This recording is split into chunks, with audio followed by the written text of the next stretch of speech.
Hey! Hello. This is matching up with Sean. As you can see, I've got two people beside me for a change. It's done a bit of eye candy for us. Definitely, that's definitely you, William. Definitely you. Oh, I don't know about that. We've got Matty from Imagine That Being Leeds. Thank you for And having me. we've got Bill from Jesse Marshland, should I say, the US of A. No. No. Stop swearing, Sean. Don't associate me with Jesse. Not a fan of penis ball. Well, yeah, I don't think any of us really were. I don't think. No, mate, definitely not. So yeah, what do you think of the transfer window anyway, lads? Do we Wanna get to take talk Bill? about it? Go on, Bill. Well, I could be disappointed. I could be, not really feeling anything, but I'm going to give him a chance this year, man, because I can't do anything else. I'm not going to not watch, right? I didn't like the transfer window for a few reasons. I really think that they're lying to us about how much money they have left, only because just the math doesn't add up. But all this stuff is going to come out at the end of the season. I'm almost done with the transfer window now. I Yeah, just want to get the games going, man. I want to play. I want to fight. I want to fight to stay up. yeah. I think that was the issue that is that there's such a big break between the transfer window and the next game because the international break and stuff. So it probably came at the wrong time. That we probably wanted to get into a match and get a positive result, and then everybody can kind of calm down a bit and feel a bit more relaxed about it or whatever. Um, so yeah, I think anyway, Matty, we know your feelings anyway, probably. Can you hear me? Is he frozen? You're frozen, Matty.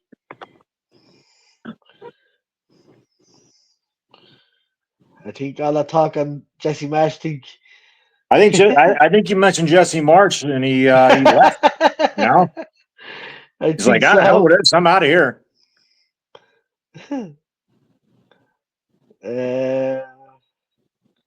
Okay. Must be the internet, man. Yeah. Mine was fine. Like, I think it might be on Matty's end, I think. You can There he is. Matty, don't do that to me, Matty, for fuck's sake. Very unprofessional. Jesus, Matty. You first ever swing down into the tree. Yeah, just kick me out. Anyways, let me jump in, mate, and we'll try and rectify what just happened to me. Yeah, that's what happened before. But yeah, when it comes to window, lads, it's one of them you bang on there, Bill. Like, we've got to move forward now. We've got to look beyond it. We've got the cards have been dealt at what we've got to play with now, and ultimately it's trying to turn that negative now. Like you just said, then Sean, there's a big gap between it, and I actually think it's bad in terms of we've got 2 weeks to stew on the window. But I think getting the positive result against Newcastle and then having that bit of time now to regroup. I think as a fan base, we probably needed that breather. Yeah. Maybe the players didn't, but I think like they said, it was a bad day to. They said a good window. I'd argue it's been an average window. We've really strengthened well in certain areas. We're lacking up top, but we have got to galvanise as a fan base. We've got to get behind the boys because, like I say, we've got to make Ellen Road a fortress well, lads. And the fans that are lucky enough to get in Ellen Road for every home game, we've got to be part of that. And we know we'll pick up to stay up. We're going to pick up more than half as points will have to come at Ellen Road. They're going to have to. So I think we've just got to look beyond what's happened now and move on as hard as it's been. I do think PSR has restricted us, but it has been a funny one, hasn't it, Bill, when you look at, they're saying we're at his limit, and then in the last moments, they're throwing 10 million down for Harry Wilson. So we don't actually know really, how close to that budget they are, if they're telling the whole truth. Some of the stuff that came out the other day from Evans, some of it I believe, some of it I didn't. But like I say, we've just got to draw a line under it now, lads, and go what we've got and hope to God Farker and those boys we love so much can get the results, lads. Yeah. We really have. Yeah, there seems to be a bit of a smoke screen there, isn't there? Yeah. Do we believe it? Do we not believe it? You know what I mean? Because if they didn't have the money, why they've thrown the money down for Wilson last minute and Hamer last minute? Exactly. And if that's the case, then do you have money for January? Why would you be in for Pajau? I mean, he was going to be $30 million, right? I mean, Moon is as well. Yeah. yeah.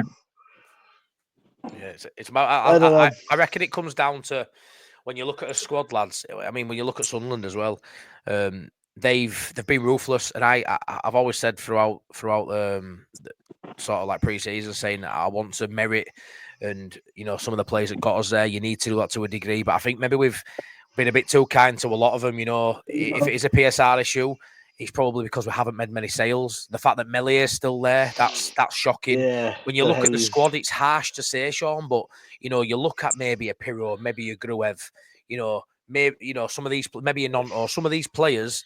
You have to move people on in order to get the profits in, and I don't know if that's where we've gone wrong. Albeit, I don't like selling these players, but that's where other teams in the past can sort of get their profits, lads, to buy new players. I don't know what you think of that. Yeah, or even balance the squad. I mean, look at them right now. They're heavy in areas and they're light in others. I mean, are probably. I'm sorry, but I would have sold Peru, man. I'm not saying I don't appreciate everything he did for us last year, right? But I'm not going to be sentimental about it right now. I don't see how he plays and is effective at all. But I'm not going to say it can't happen. Let's see. But I would have sold him because you can even sell him in January and still you don't have to pay anything until June. So I don't get where they're coming up with this. We're strapped. We only have about $4 or $5 million left and we couldn't do anything. So it doesn't make sense. Makes But no sense. We're talking. Next thing I was going to say is about does Tanaka and Ampadu get back in when they're both fit? Considering that was a good result against Newcastle. In my opinion, I think Ampadu comes straight back in, Sean. I think there's no chance that Ampadu doesn't play. I think when we've seen in previous years as well, when Ampadu don't play, we struggle to pick up points, especially away from home. I think Tanaka's the one you look at and think it's a straight shootout between him and Longstaff. Whenever we play a 4-3-3, Stack starts, he's the one that's always in there. Ampadu comes back in for Gruev, obviously, and then it's a shootout between Tanaka and Longstaff, and I would back Tanaka to start most games. So a lot of people, lads, say Tanaka should start the home games, Longstaff should start the away games, and I don't really disagree with that. I think that's a good shout. I think Longstaff gives you a bit more solidarity. He's got good legs for it away from. He's gone again. He was killing it too. He's doing well. Yeah. I really like to see Tanaka go in when we're up top, when we're playing more on the front foot against teams. I'm having a nightmare, lads. This has never happened. It's okay, bro. His one has been doing this longest. Internet's played up like mad. Come on, Bill. You're all right. Go on, Bill. So, I mean, I kind of agree with that. I really would like to see Tanaka play when we're playing more like we're on the front foot. And then against the teams that we're really going to have to kind of park the bus on, I would have Longstaff in there to kind of get a little bit more physical. I don't know. There's a couple mixed opinions on that to see, I mean, betting in a player like that, though, too. I mean, you're kind of trying to figure out who's your starter, and then you're trying to figure out, it's almost like you're letting the other team dictate to you, and I don't really like that either. So, like, my thing would have been about Tanaka is I think the Arsenal game kind of, the way he was kind of just pushed off the ball so easily. And every time he tried to do that with it, he was just pushed off the ball. And there's a couple of times he tried to get physical, and he just literally just shut away as if he was nothing. You know what I mean? Yeah. So I think we're better off playing with maybe the teams in the low half of the table, where they won't be as physical. Yeah, I mean, maybe, mate. I mean, it's interesting. The Arsenal game, it's a bit of a. You've got to look at that like a bit of a one-off, and I say one-off. There's going to be 4 or 5 games like that this season where you're playing someone who's just so far in front and so superior, and they're one of them. They're one of the best teams in Europe, and one of the best teams in the world. So I don't read too much into that. But the difference is, you see, if you play Tanaka over Longstaff, we are, we're saying we haven't got much creativity. I know Tanaka's not the most furthest of forward sort of midfielder, although he does get forward. I Mhm. think if you swap him for Longstaff, I think you it's a little bit negative again in terms of chance creation. I think Longstaff doesn't give you much chance creation, where I think you still get something from Tanaka going forward. He still has that eye for a goal. We saw it last season, chipped him with 3 or 4 goals. Oh, yes, yeah. I would back Tanaka to create more and score more than what Longstaff will do. So I do think you're right. I think the bigger teams away from home, Longstaff probably sits in there. But to answer your question, Ampadu is a straight up starter. And you know what? Also, I want to put this to you, lads, because I think this is quite an interesting one. Like Pascal Strout's been playing over Biol, and we know Biol's coming as a starter. I do think Strout stayed in there. He played well in first game, against Everton. Arsenal, everyone were poor. Played well again, but people are saying, why is Biol not playing? I do think while ever Ampadu's out injured, I know he's coming back, I think, for Fulham. But while ever he's out injured, I think they've got to play Stroud because he's vice captain. And I think that plays in. He knows the squad, he knows the system better than most. And I think that's probably aided him getting more minutes. And maybe Biol will come in the coming weeks, lads. Yeah, good show. Yeah, it's a good shout. The vice captain. Well, Bill. The vice captain would be really kind of difficult to just benched right out. I think he needs to play himself out of the position. I mean, I really think that if he's playing well, then he stays starter. Yeah. If he starts stinking it up a little bit, then then you have that guy. Thank God we have that guy. And also, thank God we have Biol. I mean, and also he's got a bit of Premier League experience as well. Yeah.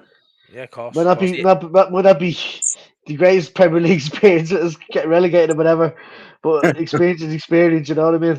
He's got it, mate. Yeah, like you say, I think you're right, Bill. I think Biol's having to sit out now until Strout does something to warrant coming out. And currently, I'd say he's done pretty well as Strout. So it's an area pitch as well, lads. Isn't it? You don't really want to change too much. You want your back four to be fairly settled and bit similar every week. So I thought that was quite an interesting one. I think he stays in while Ampadu's unfit. Sorry, he comes back in. Then it's a case of sitting tight then until he has a poor one, and then we'll finally get to see what Biol can do.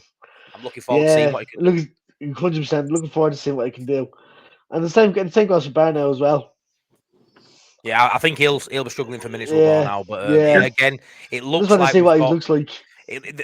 Like Bill said earlier, though, it's a bit unbalanced as a side. Certain positions we're really strong with, and centre half. When you look at Bornau and Biol as second and third options, they're really, really good options. If we have injuries, lack of form, midfield same. It's just that top end, which is obviously the concern. But and I wonder if Amadou hadn't got injured, would he have ended up selling Pascal Strout then? It might have come into play. I honestly thought Pascal. PSR and stuff like that. We all thought Pascal was going to be the one of the big ones to go. Yeah, I kind of thought there might have been a bid coming, for a Nonso, a Gruev, or a Strauch. I kind of thought that might be where Leeds get a bit of money in, but it never materialised, did it? I didn't see anything, but it doesn't mean they didn't have talks. At times I think that we maybe over evaluated Melier. We should have got something for him. There's we've given away. Why are we doing a favor for Hull with Giabi? I mean, what does that? How does that help us at all? But I don't know. Yeah, it's we've made some crazy decisions in this window. Like I say, letting Darko JB go, lads. He came in as part of that deal to take Phillips to City, and then we let him go for note and just say stick a 50% selling clause on. Which, if he don't fulfil any potential, that might be peanuts. That when they finally move him on, and I'm a little bit perplexed with certain stuff. Might be a 6-pack and a Big Mac by the end of that happens. I mean, come on. You can see that City just had their pants pulled down with that one, can't you? You can, mate. The way it materialised.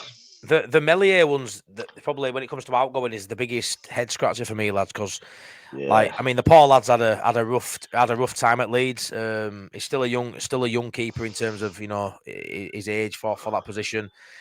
He needed a move. It looked like it was going to materialise. He sold his house, and now he's still at Leeds, homeless. Mad. We have a homeless goalkeeper. What other team happens to? It's mad, lads. It's mad. And you know what it is, though? He's in his last year of his contract, right? Yeah. So I've seen a lot of people saying, how did it move on? How did it move on? I do think his level of performance has definitely put sides off. I mean, to get him, you want to be paying next to nothing really, and you don't want to take a financial gamble on Amelia. But I understand how a French side may go, we'll take him on loan or we'll have it. I mean, when his contract runs out, I think he'll have a host of clubs coming for him for free. Yeah. But as a financial gamble, could you imagine spending even 5-6 million on Melia? It's a No. big lump of sum on someone who's been out of form for 3 years. Yeah. So I do feel for him because he's not going to play in any minutes, lads. And from a PSR perspective and a financial perspective, we've now got someone on books who isn't going to kick the ball. He isn't even registered coming in, I don't think, in the squad. We're paying him however much it is Premier League wages just to sit there now and run his contract down till January when he then can negotiate a free transfer. And he would have been pure profit, lads. If we could have got 5 million for him, that would have been pure profit that we could have gone and spent on a striker or a winger or a 10. And that is so poor. But what I will say, just right quick before you jump in, Sean, is I heard murmurs and rumours that the only side in for him was that side in Turkey. Well, I say the only, there were them and Lorient. And I'd rather the club go bankrupt than to deal with them. I actually think, because a lot of people are saying, I don't understand how if that was the case, then I understand why he didn't go. And that's the only reason I can imagine. If there was a French club like Lorient in, and we should have negotiated that right to anybody but them, though. Anybody but them. If that was his main option, mate, I can see why he didn't go. And if that is the truth, then fair enough. But it's not a great business position. Especially the way the whole reaction thing was with Ampadu with what happened there with him. With a shirt with his son, yeah. So I think if that was a real option, which I heard it was, then, you know, rather than taking the money, I don't mind saying no to that deal. But it looks like, it's happened again, lads. Oh, there we go. Yeah. Go on, lads. And then there's the other way of thinking that, you know, that might have been the worst thing we could ever do to them by sending him Melier if he does some clankers like he did last year. You know, I mean, get them back. I don't know what's happened to the back camera, lads. Your camera's gone, but that is. Just keep rolling. At least you can hear you anyway. I was going to talk about during the week. I heard about Anton Stacks got the second most created chances. Yep. Just behind that scummer from Fernandez. Very interesting, isn't it? Mental, could he go into number 10 if we're stuck? Yeah, he could. Yeah, Stack could play at 10. Stack could play anywhere in that midfield for me. I mean, the eye test tells you he's the best player on the pitch when he normally plays for us. Yeah. I'm surprised to see him, 10 big chances created. It doesn't feel like Leeds have created 10 big chances in general, if I'm honest. So I was surprised to see it being that high, but I'm not surprised that he's up there. But like you say, he's creating that many chances, lads, from such a deep position. Imagine what he could do in 10 if he could afford to let him go a little bit further up the pitch. Let him get up a little bit. I think so. I would just like to see him get off kicking corners, man. I don't want to see him kick corners. He's 6'5", for God's sakes. I know. Well, would you rather that, or would you rather see them two whispering each other's ear and talking whatsoever, and then hitting the first man? Yeah, I know. Harrison hitting somebody in the ass with the ball. For about the 10 times so far this season. And then looking up, going, why? Mad. But when the talking set piece is funny enough, Bill. There's talks today about the set piece coach coming in. I think it's long overdue. It's a weird one, isn't it, lads, to start tweaking with your